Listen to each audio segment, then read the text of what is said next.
আসসালামু আলাইকুম, সবাই কেমন আছেন? আশা করি ভালো আছেন। এই যে একটু বিকালে নাস্তা বানাবো, তো আলু সিদ্ধ করে নিয়েছি। এখন আলু দিয়ে একটা স্ন্যাক্স বানাবো, সেটাই আপনাদেরকে দেখাবো। তো এই তো সাথে থাকুন। এই যে এখন আলুগুলো সিদ্ধ করে এই যে এখন আমি একটু গ্রেট করে নিব, যেন আলুগুলো দানা দানা না থাকে, এরকম করে যেন না ভেঙে যায়, এরকম করে গ্রেট করে নিতে হবে।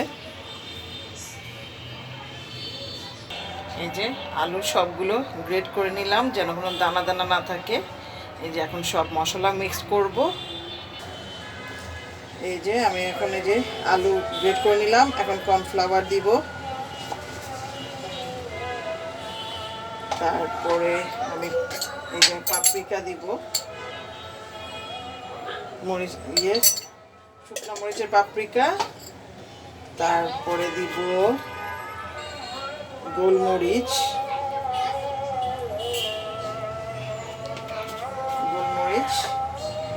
আর একটু দিব আমি এই যে শুকনো মরিচ, একটু ঝাল হওয়ার জন্য অল্পই দিব, বাচ্চারা খাবে তো।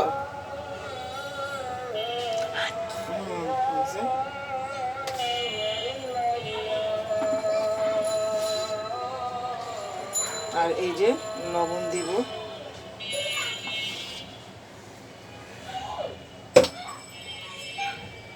আর একটু টেস্টিং সল্ট দিব টেস্ট আসার জন্য। আর আমি ম্যাগির ম্যাজিক মশলাটা দিয়ে দিব, মশলাটা দিব এখন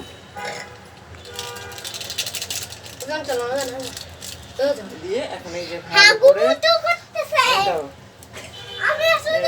ভালো করে মাখবো। আমার দুষ্টু ছেলে বোনের ছেলে আসছে, এরকম করতেছে। এই যে এখন ভালো করে মাখতে হবে।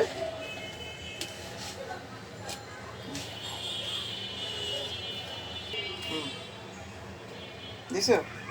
এই তো আমি এখন এটাকে কাটবো। এই যে আমি গোল করে নিচ্ছি, একটু তেল মেখে এটাকে এরকম করে নিচ্ছি। এখন এটাকে আমি এই যে এরকম চিকন চিকন করে কাটবো, এই যে এরকম করে।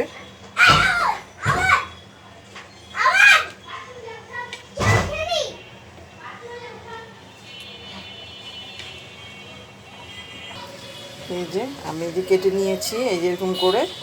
এখন আমি ফ্রিজে রাখবো এটা 10-15 মিনিটের জন্য, একটু শক্ত হলে তারপর আমি তেলে ভাজবো।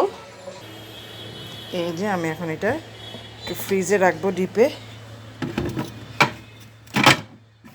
এই যে ডিপে রেখে দিলাম 10-15 মিনিটের জন্য। এই যে ফ্রিজের থেকে বের করে নিয়ে আসলাম 15 মিনিটের মধ্যে। এই যে এখন উঠিয়ে এখন তেলে দিব, এই যে তেলে ভাজবো। এই যে তেল গরম হয়েছে, এখন এই যে একটা একটা করে আমি লম্বা করে দিইনি, বাচ্চারা যেহেতু খাবে এই জন্য আমি একটা একটা করে এই যে এরকম করে করে এই যে একটা একটা করে এখন এখানে দিব। এই যে এখান থেকে একটা একটা করে উঠাবো, পাতা বানাইছি পাতা। এই যে খুবই মজার এই স্ন্যাক্সটা।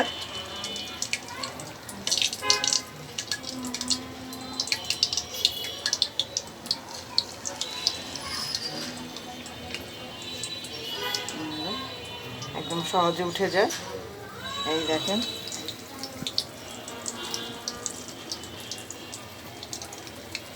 এই দেখেন কত মচমচে হয়েছে, এত খেতে মজা। এই যে ভেজে ফেলছি, এই যে আর একটু বসাই দিলাম।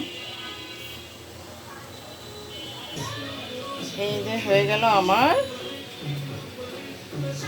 আলু দিয়ে স্ন্যাক্স। খুবই মজা, আমার বড় ছেলে একটা খেয়ে বলতেছে অনেক মজা। এই তো এরকম বানিয়ে ফেলবেন বিকালের নাস্তায়। আল্লাহ হাফেজ।